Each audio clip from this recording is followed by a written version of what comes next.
When you dare to share, you break the silence. When you dare to share, you speak your truth.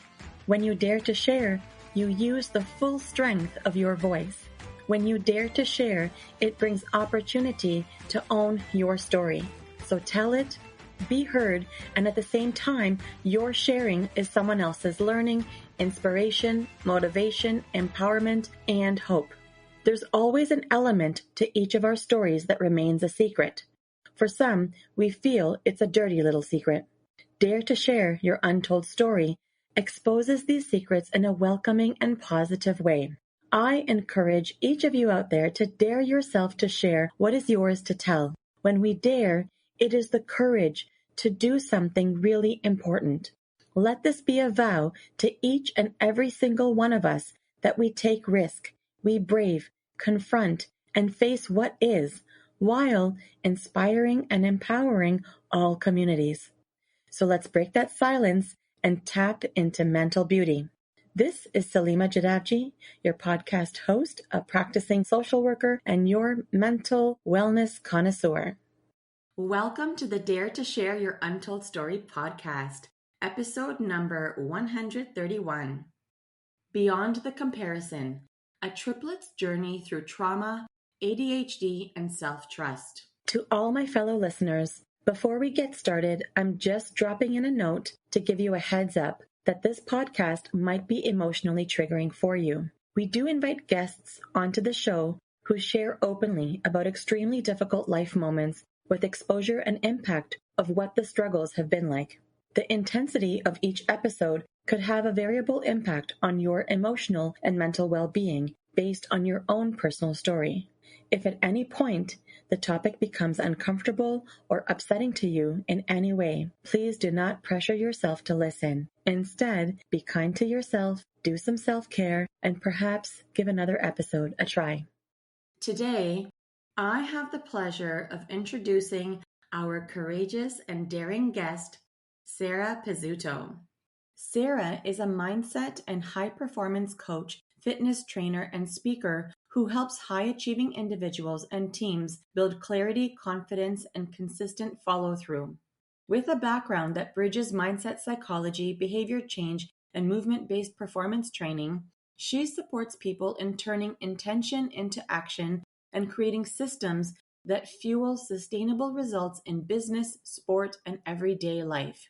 Sarah is also a rising voice in the mental health and performance space, known for her grounded, evidence-informed approach and her belief that strength is built from the inside out. Rooted in both lived experience and professional training, Sarah brings an unapologetic honesty to her work that inspires people to stop abandoning themselves and step into their full potential. She is passionate about connecting the mental and physical components of resilience, guiding others to build self-trust, emotional awareness, and aligned action. Whether coaching individuals, speaking on stages, or leading movement-based sessions, Sarah's mission is to help people turn pain into power, reclaim their voice, and create a life grounded in resilience and authentic confidence.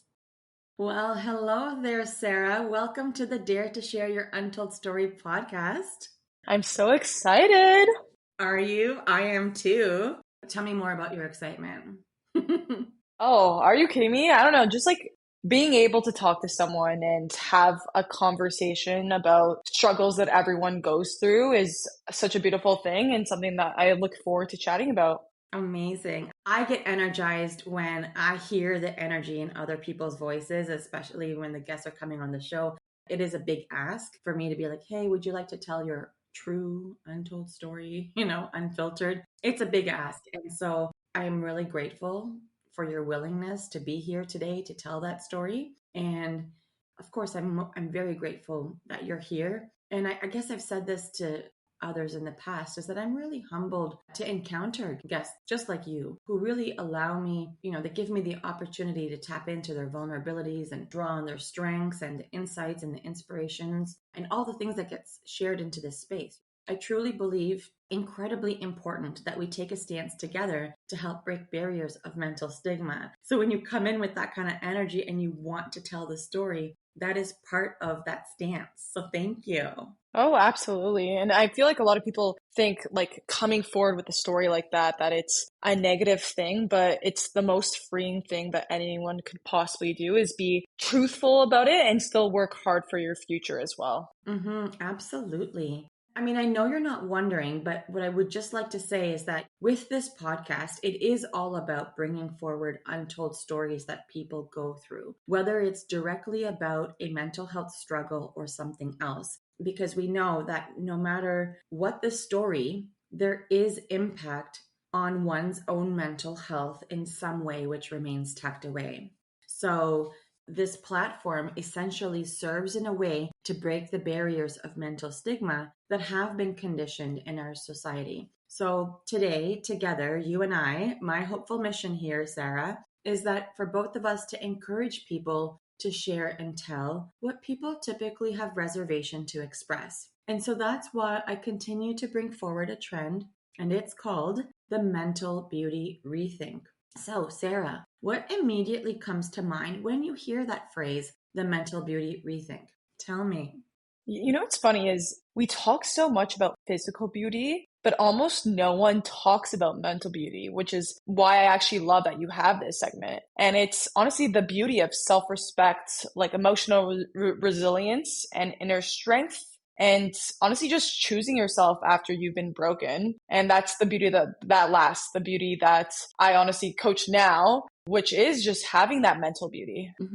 Oh, wow. You had so much to say. Like your thoughts were firing. Of all the thoughts that you shared, there were many. But there's one that really stood out to me. It was a spark. You said choosing yourself after being broken. That just speaks volumes because when I coined the term mental beauty, it was really about not looking at mental health and physical health in silos. It's like that they're both impact the other. When you have physical stuff going on, it does impact the mental health side of things. And when you have mental health struggles and strife going on, it doesn't impact the physical side of your well being. But in addition to that, it's this idea, or the idea I had is that it's an opportunity for you to accept all parts of yourself, every single part of it, not the edited parts, all parts of you.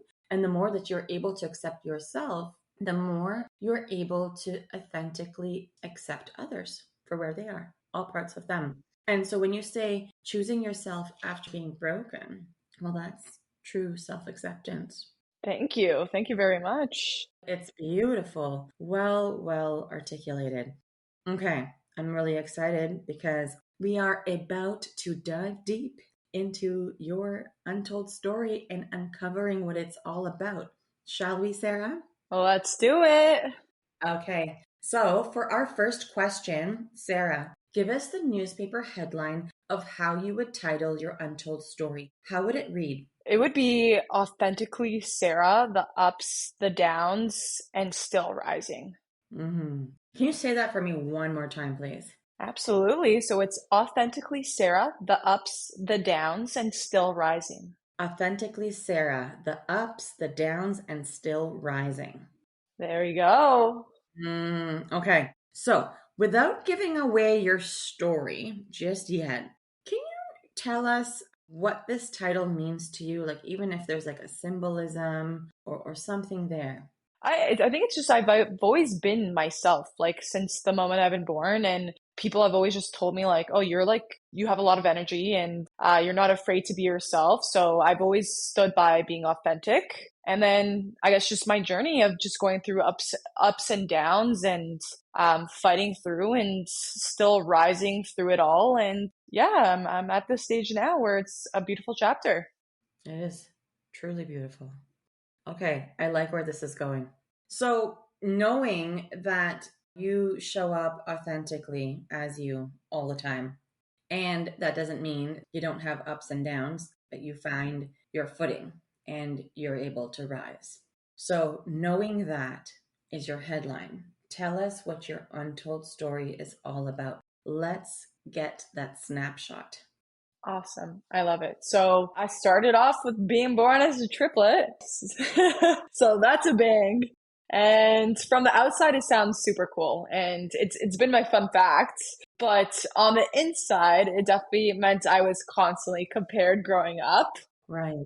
And it's even tougher when your siblings are labeled gifted. So my brother and sister were always at the top of their class. They always had their shit together. And honestly, I struggled. And when you're a kid, you don't like question it. You just assume everyone sees that there's something wrong with you. Yeah, and I didn't understand why I was the reason like I couldn't focus in school, and Mm-hmm. I felt like I was trapped in a school system from like waking up like at that 8:30 a.m. start to like 3:30 p.m. I truly felt like I was suffering like from Monday to Friday because my brain just wasn't adapted to that system. And I always felt like I was behind, misunderstood, and I felt like I was disappointing everyone around me. Yeah, it was a lot. Like, and I'll explain after what my realization was after that. But during that time, that's what I felt. And on the bright side of it all, like I was able to get into sports a lot during elementary school and high school. And I was actually gifted in that lens where I was able to pick up like riding a bicycle for the first time. Like I didn't even like fall. Like I just got on that and zipped on down. Okay. And I was able to just like pick up a lot of like sports really fast. And my intelligence has always lived in my body. I just didn't know that yet. And at that time, I thought I was broken, but looking back at it, I wasn't broken. I was just wired differently. But yeah, then after I got into high school, I was still with my brother and sister, so still being compared. And now I got more so, I was getting also compared physically, like against my sister. So I even remember a guy saying, like, I wish your personality was in your sister's body. Oh my. Yeah, it was insane. I guess like as a kid, you don't really realize what to really say to someone or anything like that. But yeah, I suffered a lot with like body image issues from that as well. And I was a lot taller than a lot of the girls in my class, but you like during like a gym class, you'd have to like measure your weight. And I was always like, I weighed a lot heavier than a lot of the other girls. So that like impacted me as well. Yeah, so it was a hard time going through like high school too, but I also still like loved sports, so that saved me during that time as well. And then university is when I finally felt free, just because I wasn't at the same school as my brother and sister, so I was able to have my own identity.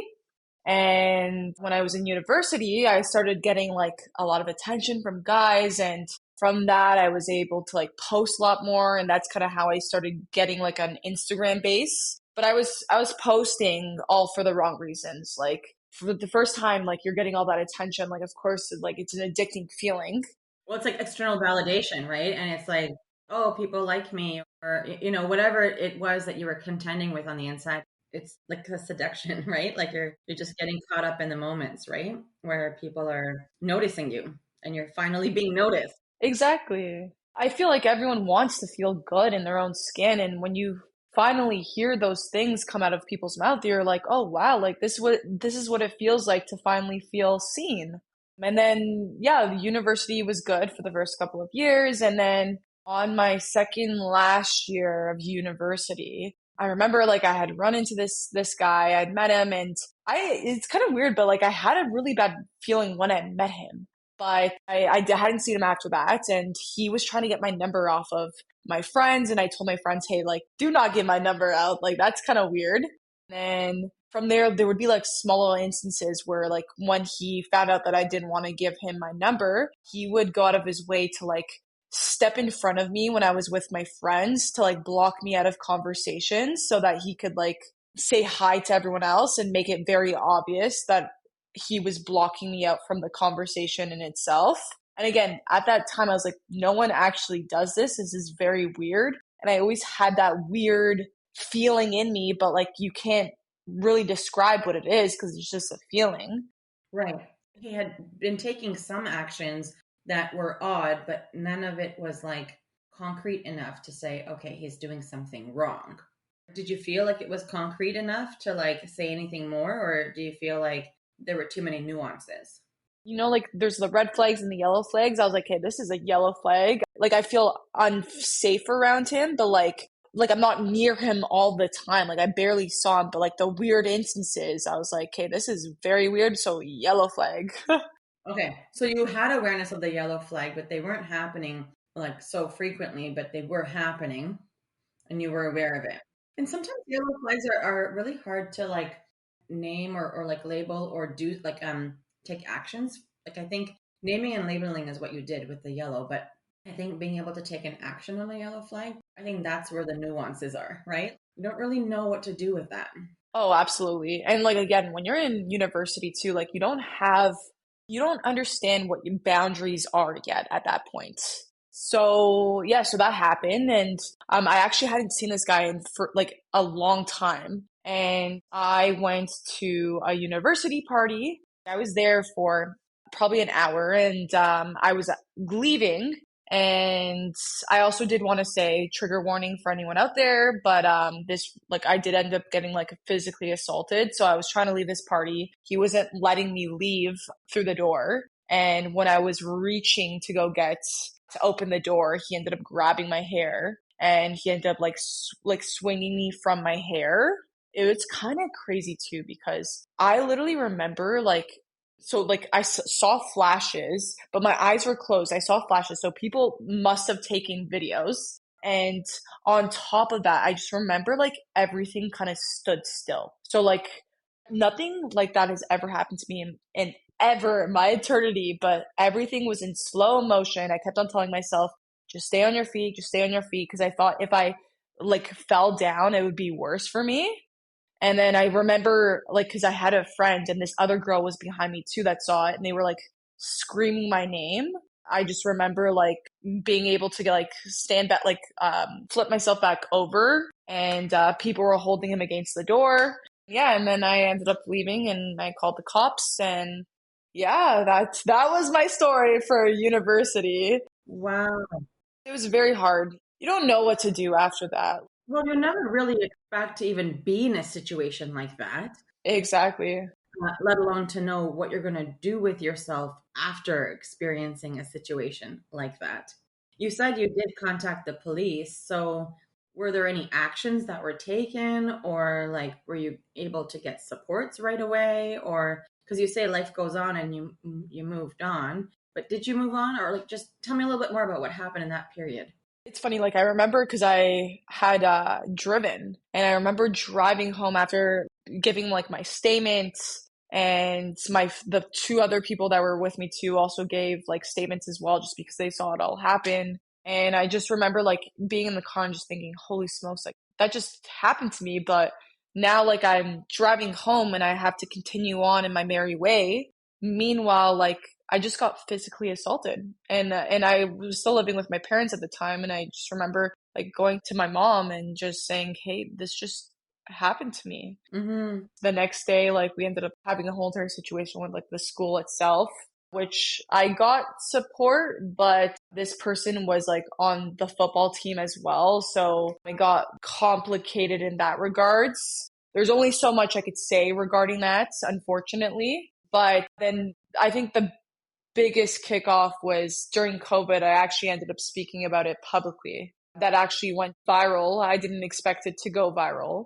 And honestly, I truly think that situation like was worse than actually getting physically assaulted, which is boggles my mind. But it's just because I started getting like an influx of messages from women coming forward to me with their own stories. I'm very empathic and it truly destroyed me completely. And I was up all night just because all these messages kept on coming in. And I just remember thinking like, I want to be there on the other side when these people are telling me their story because it hurts. It hurts talking about something like this publicly and rehashing it again.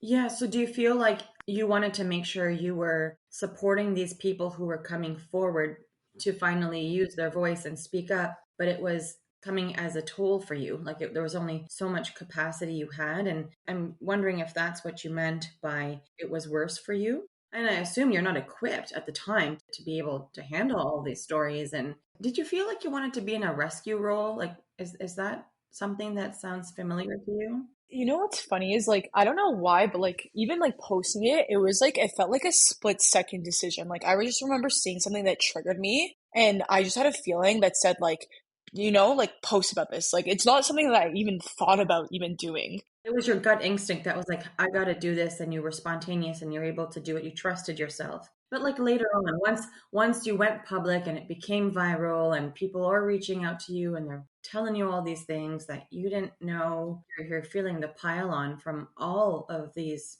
other people's stories. At any point, did you feel like you had to do it? Otherwise, something would not be good for you or good for them? I just felt like I wanted to do it because I wish I had that type of support if I like went forward with my own story, and like I could only imagine if I was on the other side, like what I would want is someone saying, "Hey, I hear you, I see you, and thank you for speaking up," you know? Hmm. That's what my mindset was at. And I wasn't sleeping, I wasn't eating, and I started getting paranoid. I literally felt like I was losing my mind.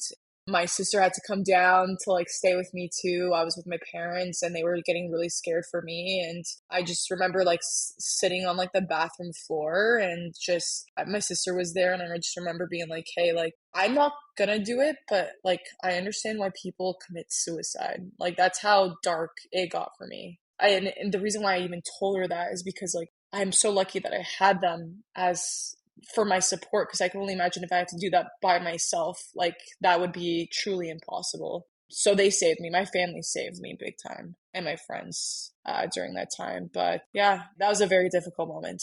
Right. And so, how did you surpass it? Because you said you weren't eating, you weren't sleeping, you were getting paranoid, you wanted to be there for all these people. You knew that it was important for their stories to be heard, but it was obviously coming at a cost for you. So, at what point were you able to kind of get your energy back? Or, did you ever refer these people for other kinds of support, or what happened? Yeah, it's a good question. I did refer them to see, like, I post on my story for resources. A lot of like media outlets were like contacting me as well, but I just wasn't, I couldn't do it. Like, if I did that, I think, I don't even know what would have happened. But I didn't heal for a very long time. Like, I was down in the dumps for, I would say, like, over a year. And that's when I first started seeing like the stress in my body. Like I had cystic acne like all over like my cheeks and my chin. And during that time it was COVID, so at least I had like a mask to cover it. But I truly saw how much my body went through just by seeing like that type of stuff come out like through my body.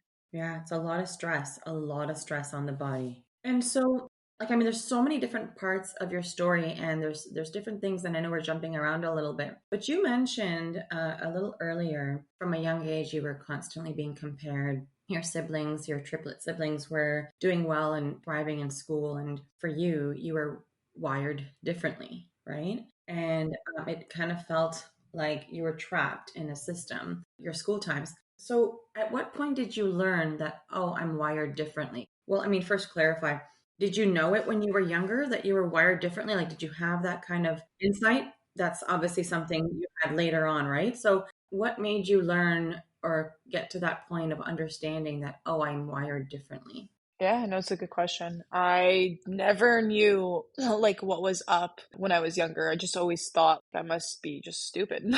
That's what went through my brain. And until recently, this past summer, is when I actually got diagnosed with ADHD. When I got diagnosed with ADHD, I felt like a whole entire weight fell off my shoulders. And I finally was able to understand why I wasn't able to keep up the way that other people were able to keep up during school. So, this ADHD diagnosis was the summer of 2025, this year. Yeah. Okay. So, that must have been like a lot of different thoughts running through your mind now, going, oh, okay, this makes sense. Like, were you able to put a lot of connections together? Oh, absolutely. That's why I now say, like, everyone should really self-reflect. Maybe had an idea that I had ADHD, Mm-hmm. but like again, like I couldn't self-diagnose myself. So like I was like, okay, let me just try this out just because like I do want to understand myself more. Yeah, I took that step of just doing the test, and yeah, I got diagnosed with it, and I was like, wow, like now I really want to understand myself even more. And I just like started even just like self-reflecting just in general regarding my life. Now I do have ADHD, but now I'm able to work with it a lot more just because I understand myself a lot more now. Right. You understand what the signs and signals are, you know what it means and what supports you need and what to put in place proactively, how to plan for things, right? How to deal with surprises and circumstances. Yeah, and like I have a schedule now. I see where like my strengths are that a lot of people don't have. Now I'm able to see myself in such a powerful light just because I do understand like how to move forward in this lifetime. Amazing. And so now you know your strengths, you know you've got your tools in place, you're reflecting on all of it. You're not taking responsibility for things that aren't yours to take. You're making the connections with what didn't make sense before. That's pretty cool that you're able to do that. Thank you. Thank you very much. So tell me, what are some other themes about what you've gone through? I mean, you've told this big story so far on what life was like growing up being a triplet, right? Like what the outside world sees versus what the inside world sees, like what happens inside the family or what you experience inside of you internally. And you talked about how sports was your avenue. That was the thing that got you through. You know, being able to develop your own identity at university was a really great stepping stone. Even though, unfortunately, it came with this really horrible campus assault experience. And we talked about how drained you and broke you. And like, I guess what I'm curious about two things. Curious about if there are any other themes related to all of this that you've shared. And tell me a little bit more about rock bottom. Does that sound like something you experienced? Oh, for sure. I hit rock bottom, that's for sure. If you're contemplating or you can understand why people commit suicide, like that's like the low of the lows. But rock bottom did show me like I'm so wise now because of it. Just because like when you go through something like that, your whole entire perspective like completely changes. Now, like I would say the theme through it all is like you just got to keep fighting and surviving, and you'll eventually get to a point where nothing's gonna like phase you anymore. Like right now, I'm the happiest, I'm the strongest. I am just so grateful for my life because like I've been through such downs, but I have also been going through some ups too. But like I've learned so much from those downs, those losses that people think that they're losses are actually wins because you learn so much from those stories and from those battles that you had to endure. While it was a rocky road for you and rock bottom is rock bottom, what you're saying is you found your path back. Yeah. Amazing. Yeah, and it's a powerful path back. And now I do a job that I completely love, and I'm able to help people who have hit rock bottom or who have experienced those lows and propel them forward into a beautiful life. That's great. So you shared a lot with me about what rock bottom looked like for you. But are there any other themes that are part of your story that you did not share yet? No, I would say that is pretty much it. I would say that you hit all those themes right there. It's honestly just like survival, like just going through all of those situations. I think the main theme is just surviving through those downs and just getting through them, even though sometimes it feels like you aren't able to, but eventually you will get out of it. Mm-hmm. Okay. So, Sarah, when people come to see me for therapy in the therapy space, individuals, they're typically in one of three places. Some people are getting started where they come in and say, I want to try out therapy, or I know therapy is good for you. I've got lots of stuff that I've been through in life, so I thought I would just get started and start chatting. And then there's some people who are in the middle, meaning maybe they've experienced a lot of different life turbulence or different moments, and it is possible that maybe there's even an acute stressor going on, which is sort of prompting them to sort of work on that, knowing that there's more to work on beyond the acute stressor. And then some people, they're looking back.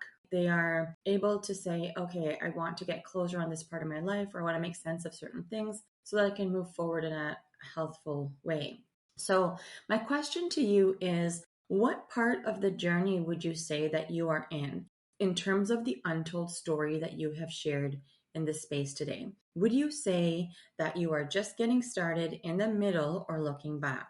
I would say I'm looking back for sure. Yeah. And how do you know that you're looking back? Oh, because I self-reflect a lot and I look back at a lot of the instances and I'm a lot happier And yeah, I just feel like I'm in a really good place right now. And it's all because of that past journey. Okay, that's great. So you have a lot of clarity that you are looking back, and you have a lot of reasons to remind you about why you're looking back and like how far you've come. Oh, for sure. This is fantastic.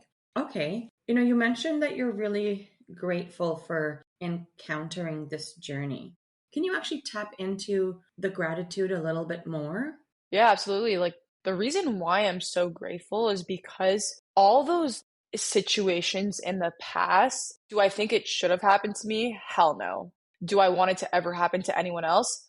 No. And that's why, like, I'm going to make sure that I use my voice to make sure that none of that stuff happens to anyone moving forward. But the reason why I'm so grateful is because now I have a perspective of life that a lot of people aren't able to have. And I'm able to relate to a lot of people just because I'm not the only one that has ADHD. I'm not the only one that suffered through trauma.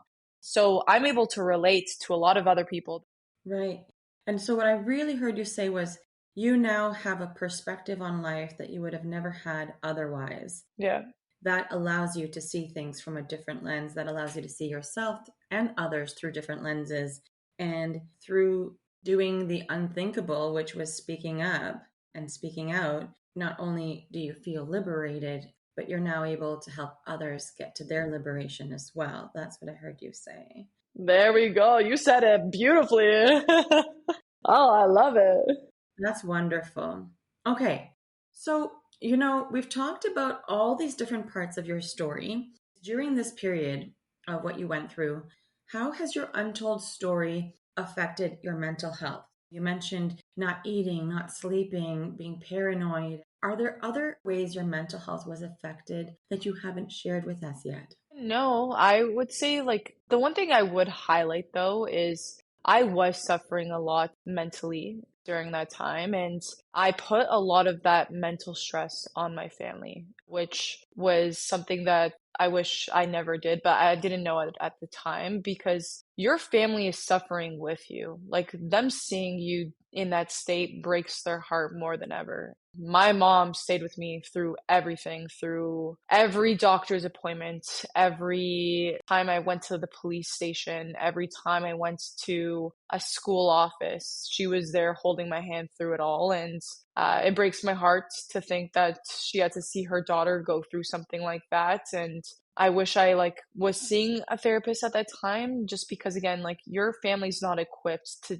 deal with a situation like that. And I feel like they got trauma from that as well. Right. But it's not something that you could control. It's not like you did it on purpose, right? And you definitely were suffering a lot mentally. I mean, how can you not? As we talked about at the beginning of our conversation, that physical health is impacted by mental health and mental health is impacted by physical health. So, I mean, your whole being went through a lot, all parts of you. Yeah. So, during that time where things were really difficult, can you shed some light on, if you feel comfortable sharing, did you have physical pain anywhere? Anything that came up somatically? Did you have certain thoughts that crossed your mind, like competing thoughts? Like, what were those things happening to you inside you? Like, can you say a little bit more? When the situation in itself happens, like I kept on just like thinking about it. Is this like am I the problem here? Meanwhile, I'm like, what the hell? Like this just happened to me, but like Kind of like questioning yourself. Like, did I contribute to this? Did I do something? Like, is it my fault? yeah. Yeah, and then you start like overanalyzing everything and I don't know, like I was secluded. I didn't go on campus for a long time after that. I just stayed at home and I was just ruminating. I had the physical signs of like acne on my face and I had like lockjaw and yeah, like my body was definitely feeling it. And even now, like, cause now I'm doing yoga. It's funny, I'm doing yoga and it's like somatic yoga. And like I actually feel like all the stress that I've been actually holding on through like probably my whole entire lifetime, like exiting my body each time I do it. So I find that very interesting too. But yeah, I definitely felt it like mentally and physically. And even when I spoke out about it too, like the thoughts in my brain were definitely not the happiest, that's for sure. Sure. I can only imagine what it would have been like when you started to speak out. the weight that was lifted or that liberation that you felt and how freeing it might have been. That must have been a really great experience. It was liberating, but it was also really sad at the same time because like people that I thought would support me that just stayed silent because they didn't know how to deal with a situation like that and they felt uncomfortable with it, surprised me. Yeah, that showed me a lot in regards to that. I felt liberated. I felt like, wow, if I could do this, I could do anything, like while speaking out. But now I know my boundaries when it comes to like withholding like stories, being open to people telling me their own trauma in itself. So I am actually more careful when it comes to that, just because like you are intaking all the emotions from what they felt in their own story onto you as well, which you probably feel as a therapist as well. Yes. I mean, you can if you're not aware of it, but there's a lot of training that goes into ensuring that you don't take that home. So you mentioned that it was liberating, but it was also sad. The people you thought could support you stayed silent. And maybe now you understand it as they weren't equipped, they didn't know. Those are bold steps. People don't always know what to do when bold steps are taken, right? Was it that you were sad that those people weren't supporting you, that you were surprised at who your support system was? Or did your sadness also stem from other areas? It was sad because, like, obviously, like my family, my friends, like, really were there to support me too. But there was like certain friends or people that I thought would reach out that never reached out, or people that I actually was like, oh, how do we like know that she's telling the truth? And yeah, and it's almost like, how is this like? I'm not even mentioning names right here. I'm just like literally just saying, hey, this is what happened to me. And that's the first thing you say. Like, that's insane to me because no one wants to speak out about something like this. Yeah, for you, you're like, why would I put myself in a situation to talk about something that I didn't go through because it's already as difficult as it can be for me? That's heartbreaking, right? Oh, absolutely. Because like you see it now all the time. Like when someone speaks out, like you'll have those odd people that are like, "Oh, how do you know if that person's telling the truth?" Which, like, again, like I understand people want to understand the whole entire picture of it all, but all you literally have to do is just like support the person. Yeah, there are people who are skeptics, and we're never going to understand why or where that comes from. But I also think that sometimes I'm used to hearing people say, well, there's two sides of a story, right? There's got to be more to it, or like, how do we know those are all facts? People go straight into their assumptions, like they kind of have a partial context of a story, and they're like, oh, well, maybe it's because she did that, or this happened, or he did this, or maybe something was misunderstood and it was taken the wrong way, or oh, maybe they're just embellishing. So it's like people just end up kind of narrating your story for you and making decisions in their own thought process as they're trying to figure it out. But I don't know that people are intentionally trying to be judgmental. I think because these are all topics that don't get spoken about enough, right? This is part of all the stigmas. So people don't really know how to talk about things and process things. And so when they are, it's not necessarily going to come out in the most eloquent way. As a result, it really does impact the person going through stuff because your people who you thought were your people couldn't support you because they didn't understand it. They didn't understand the depth of it. They probably had their own worries or their own shame or their own scares or their own misunderstanding of assault and trauma and what that means. And societal conditioning does not help that process, right? Yeah. But I totally get why you were sad. It's really big. So tell us, what is your key message to the listeners of the show? If you had like a few things that you wanted to let them know, what would those things be? Like right now, like I'm like a fitness trainer and mental performance coach. So I now am able to help people build from like their strength inside out, physically, mentally, and emotionally. And if I was able to pick myself up from that bathroom floor, that rock bottom moment, I want to tell everyone that they can do the same. If they're in that rock bottom moment right now, you can pick yourself up and you will be able to move forward and have the happiest life you possibly can by fighting for what you love in life, by fighting for the relationships that help you in your lifetime as well, and just making sure that you're living that authentic life, because I do find that the more authentic you are with everyday life, the more you're in the most aligned path you possibly can take in your lifetime, and it's what makes you the happiest. Okay, that's a great message.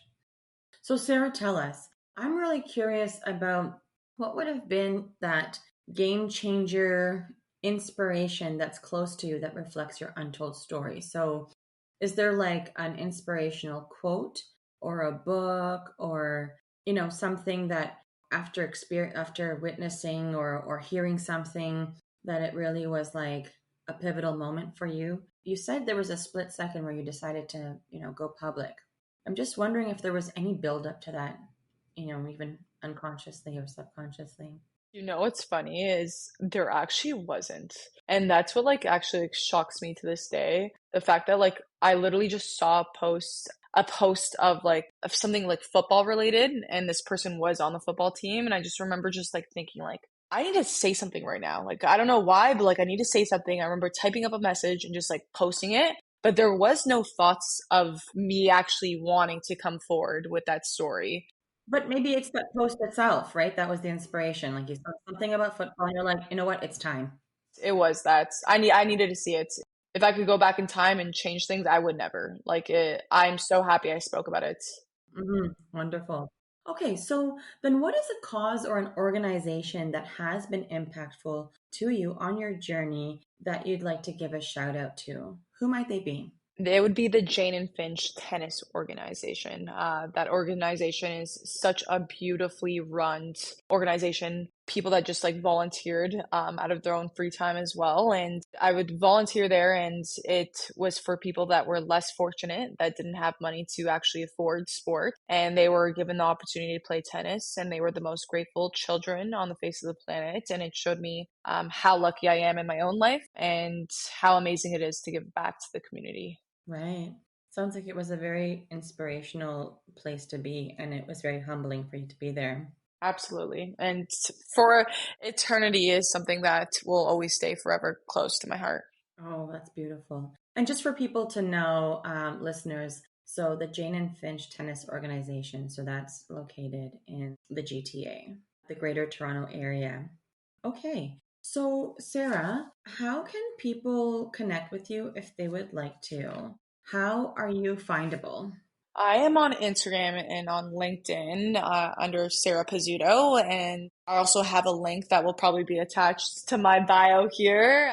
Wonderful. Yes, we have grabbed all of your information and it will be included in your show notes page. So people can definitely click on episode 131, click on Sarah, and all of your information will be readily available to click on. Great. So, Sarah, guess what? What? You've just dared yourself to share, my dear. Congratulations. Oh, thank you so much. Thank you so much for giving me this platform to speak on. Well, I'm so glad that you spoke and you shared your story. I hope you had a great experience. Oh, I did. And thank you again for using this platform to help people all over the world. It's people like you that make a difference in this world. Thank you. I really appreciate that. But I do hope that it is making an impact. That is definitely the goal here. And so, Sarah, I would just like to take a moment, actually, on a serious note, to express my gratitude for the deep story shared in this space today. Speaking openly about the vulnerabilities that you struggled with, both before and after the campus assault, the journey you went through to find your voice, the journey you went through when having a voice wasn't really part of your world in that way, in terms of keeping quiet or not keeping other stories quiet, all of that. And all of the intricate details that you have shared about what it is like to have your mental health affected after experiencing such a life-changing experience. So, I am truly grateful to have been able to hear and witness your story today. So thank you for the deep conversation and for all the daring and sharing. Thank you so much for having me. Wonderful. Once again, Sarah, thank you for being part of Dare to Share Your Untold Story and helping to be a voice in breaking down the barriers of mental stigma.